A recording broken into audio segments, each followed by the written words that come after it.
I overheard my fiancé saying he's just a stepping stone. I'll leave him once the wedding is paid for. Her friends laughed. I played along, then left her at the altar this morning. Her sister texted me she's losing it. Please answer. I never thought I'd be posting here, but I need to get this off my chest. The wedding was in 2 months, and everything I thought I knew just went up in flames last Saturday. Some background. I'm Daniel, 31, and my fiancée is Kelsey, 28. We've been together for 3 years, engaged for 1. I run my own food truck business that I built from scratch. It's not glamorous, but it's successful enough that I could afford to give Kelsey the big wedding she always wanted. About $75,000 all in. Yeah, I know that's crazy money, but I've been saving for years, and I thought she was worth it. Last Saturday we had a barbecue at our place. Nothing fancy, just friends hanging out in the backyard. I was manning the grill when I went inside to grab more beer from the garage fridge. That's when I heard them through the kitchen window. Kelsey and her 2 best friends, Paisley and Isabella, were sitting at the patio table right below. God, I can't wait to be done with all this, Kelsey was saying. The food truck thing was cute at first, but imagine telling people your husband runs a roach coach for a living. They all laughed. My hands froze on the fridge door. At least he's paying for the whole wedding, Paisley said. That's something. Yeah, and he's not completely horrible to look at, Isabella added. But what's the long-term plan here? Kelsey's voice got lower, but I could still hear every word. He's just a stepping stone. Honestly, once the wedding's paid for and everything's done, I'll give it a year max. My cousin's a divorce lawyer. She says I could probably get decent alimony since he owns his own business. More giggling. You're so bad, Paisley squealed. But smart bad. Did you see his face when you picked that $6,000 dress? Isabella said. Oh my God, yes, Kelsey laughed. He looked like he was going to pass out, but he still said yes because he's desperate to keep me. Like the other day, he actually suggested we do a food truck catering station at the reception. Can you imagine? I shut that down real quick. Told him my dad would be embarrassed. The worst part? Her dad's a mechanic. We've had beers together. He loves my food truck. Kelsey continued, 2 more months of playing the perfect bride, then a year of playing house, and I'm out. Maybe I'll meet someone at the country club where we're having the reception. Those membership fees must mean something, right? I stood there for what felt like hours, listening to them tear apart my life, my business that puts me comfortably in the mid-6 figures, my apartment I bought with my own money, even the engagement ring I spent months saving for. The ring's decent though, Paisley said. You could probably sell it after, Isabella suggested. Nah, I'll keep it, Kelsey replied. Trophy of my starter marriage. They all burst out laughing again. I don't know how I kept my cool. I grabbed the beers, walked back outside, and kept grilling like nothing happened. Kelsey came over, wrapped her arms around me from behind, something she always does when she wants money, and asked if we could look at videographers. The expensive one she wanted had a cancellation. Whatever you want, babe, I said, and kissed her cheek. She beamed, probably thinking she had me wrapped around her finger. If she noticed my hands shaking while I flipped the burgers, she didn't show it. The rest of the party was surreal. I watched her perform. The way she'd touch my arm when telling people about our plans, how she'd gush about the food truck business to my friends while shooting knowing looks at Paisley and Isabella. 3 years of memories started rewriting themselves in my head. Here's the thing. I'm not some pushover. I've spent my life building things from nothing. Started my business with a used truck and my grandmother's recipes. Learned every lesson the hard way. And now I was going to teach Kelsey a lesson about underestimating people. I started documenting everything, the full wedding expenses, all from my personal savings, the text messages, the venue contract in my name. The deposits were mostly refundable up to 30 days before. I had ideas, but I needed to be smart. Strategic. She wanted to play games? Fine. I'd play. But she was about to learn that this stepping stone was actually the rock that sinks her whole plan. Update 1. Hey Reddit, it's been 2 weeks since my last post, and things have escalated quickly. Thank you for all the support. I've been carefully documenting everything while pretending everything's normal. And holy hell, You wouldn't believe what I discovered. Last night was the breaking point. I was sitting in the kitchen when Kelsey started FaceTiming Paisley, completely forgetting I was there because she had her AirPods in. God, Daniel is so clueless, Kelsey laughed. He just transferred another $8,000 for the catering deposit. Can you believe this idiot actually sold his project car to pay for my dream wedding? I kept quiet, recording everything on my phone. Then she dropped the bomb. Once this is done, I'll have the perfect Instagram wedding to launch my influencer career. Who needs a mechanic husband when you can leverage a fancy wedding into something better? Barry from marketing has already been DMing me about potential opportunities. This wasn't just about the money anymore. She was already lining up her next target while spending my life savings. The next morning I started executing the plan. First, I went to the venue and had a heart-to-heart with the manager, Sarah. I showed her the texts and recordings. She was disgusted and agreed to help. We kept the venue booked, but she's holding the deposit in escrow. If Kelsey tries to take over the booking after I leave her at the altar, she's in for a surprise. Then something interesting happened. Kelsey's sister Delilah reached out privately. Turns out she'd suspected something was off for a while. She showed me screenshots of Kelsey's private Instagram story posting hints about upgrading your life and using what you've got to get what you want. Daniel, I love my sister, but what she's doing is wrong, Delilah told me over coffee. She's been like this since high school, using people and discarding them. I'll back you up when everything goes down. The hardest part was acting normal. Yesterday, Kelsey threw a fit because I suggested scaling back the flower budget.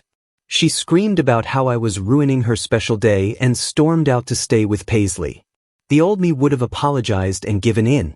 Instead, I used the time alone to make moves, contacted all vendors, got refund agreements in writing, moved my savings to a new account she doesn't know about, found receipts for almost $23,000 spent so far.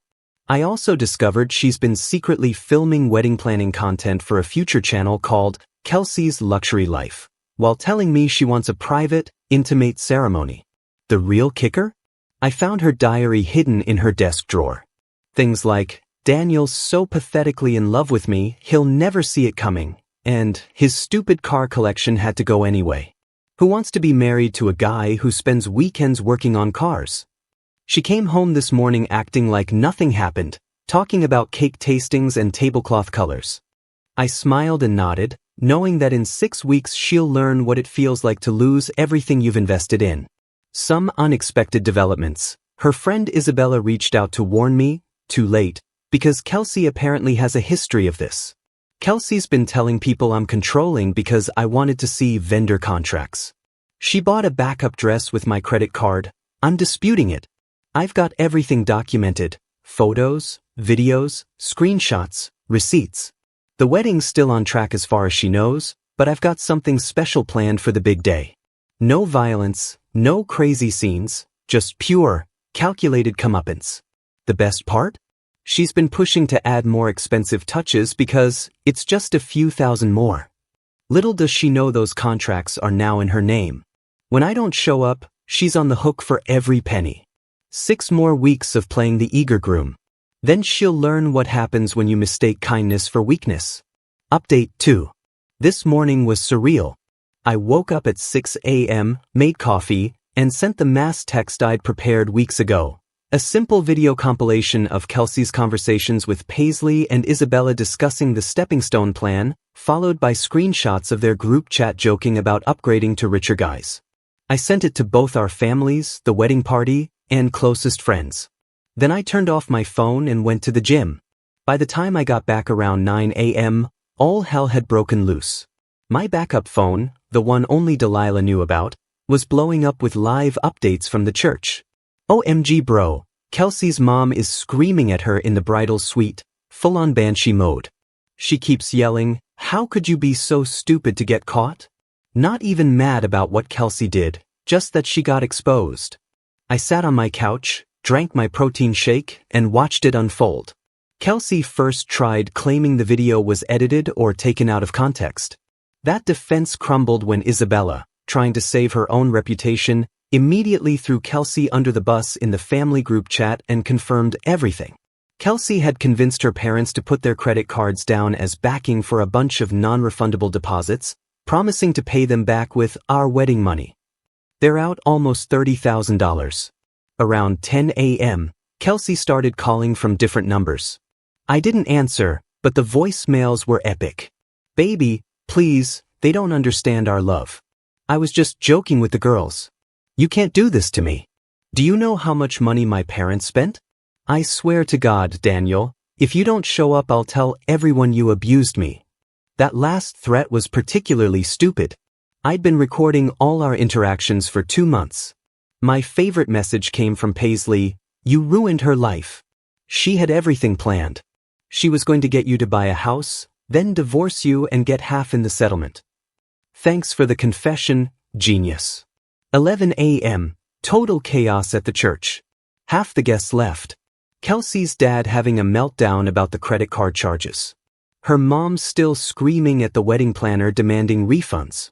The best moment, Kelsey in her $7,000 dress, that I secretly canceled payment for last week, running out to the parking lot screaming my name, mascara running, trying to drive to my house but forgetting her car was at the salon.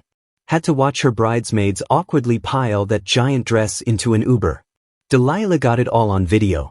I did feel a tiny bit bad for guests who traveled far, so I arranged for the reception venue to serve the food anyway, just as a regular lunch.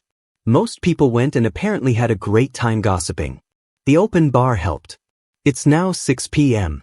My phone has 145 missed calls, mostly from Kelsey's family.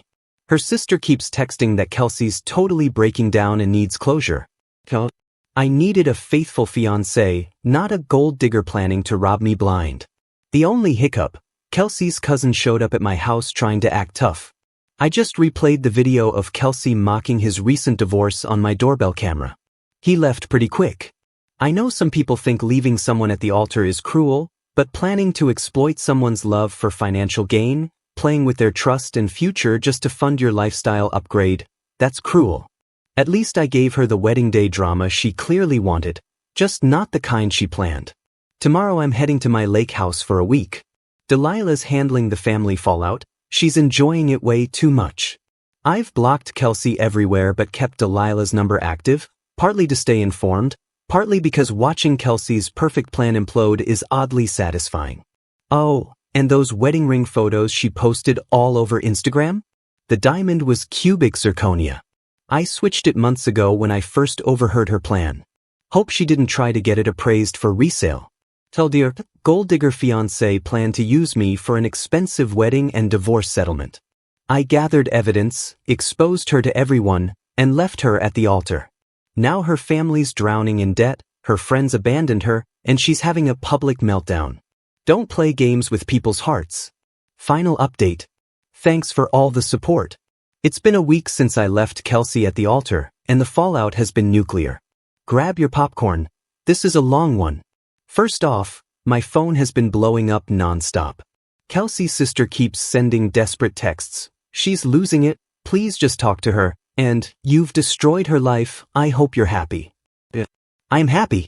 The same sister who was laughing with Kelsey about their brilliant plan is now begging me to fix the mess. The morning after the wedding, Kelsey showed up at my house screaming like a banshee at 6 a.m., still wearing part of her wedding dress now covered in dirt, pounding on my door, shrieking that I had no right to humiliate her. My neighbor called the cops. She took off before they arrived. Doorbell cam got everything. Remember Paisley and Isabella? Their little circle is imploding too. Paisley's boyfriend saw the video and realized she was planning the same thing with him. He dumped her immediately. Isabella's husband is questioning their entire relationship. The whole Gold Digger Club is done. Here's where it gets even better. Kelsey had a complete meltdown at work on Monday. Started screaming at coworkers when they asked about the wedding, threw a stapler at her manager's head, and got fired on the spot. Her boss called me later to apologize. Turns out Kelsey had been telling everyone my family money would let her quit soon anyway. Joke's on her. She's now unemployed with $30,000 in credit card debt from non-refundable deposits. The video evidence has been making rounds in our social circle. Her parents watched her laughing about scamming me. Her dad, who I really liked, called me yesterday crying. Said he and her mom sacrificed everything to put Kelsey through college, worked extra jobs, and now they can't even look at her. They're selling their car to help cover the wedding debt. Kelsey's been posting insane rants on social media trying to paint herself as the victim. Every time she posts a sob story, I just reply with her own words. My favorite is the clip of her telling Paisley, "Daniel's just a stepping stone. Once the wedding's paid for, I'll find someone who actually matters." Her perfect backup plan is falling apart too. That rich guy she was planning to pursue after divorcing me saw the videos and messaged me on LinkedIn to thank me for the warning. Turns out she'd already been sending him flirty DMs while we were engaged. Delilah is my hero through all this. She went to Kelsey's favorite bar last night, recorded Kelsey trying to spin a story about me being abusive. Delilah just played the wedding planning scam video on her phone. The entire bar turned on Kelsey. She tried to throw a drink at Delilah, slipped, and fell face-first into a table. Everything caught on video, now viral in local Facebook groups. I almost feel bad about how thoroughly her life is crumbling. Almost. But then I remember sitting at that barbecue hearing her laugh about using me, about how she was just tolerating my kisses and touch until she could upgrade. Every night I played along, lying next to her while she thought I was her stupid piggy bank. Each time she kissed me and called me her soulmate while texting her friends about her exit strategy. The cherry on top, she can't even afford her apartment anymore. Her roommate already posted looking for someone to take over Kelsey's lease. Last I heard, she's moving back in with her parents, who can barely look at her. Her mother told my mom she's not sure she'll ever trust Kelsey again. People keep telling me I went too far, that I could have just broken up normally. But actions have consequences. She played a stupid game and won stupid prizes. She didn't just try to scam me. She tried to humiliate me, to use me as a stepping stone while pretending to love me. So yeah, I made sure everyone knows exactly who she is. I'm doing fine, by the way. Business is actually up. Turns out people appreciate someone who stands up to scammers. I've got a vacation plan next month, paying for it with all the money I saved from canceling the honeymoon. To everyone who supported me, thank you. And to Kelsey, who I know is probably reading this somewhere, I hope it was worth it.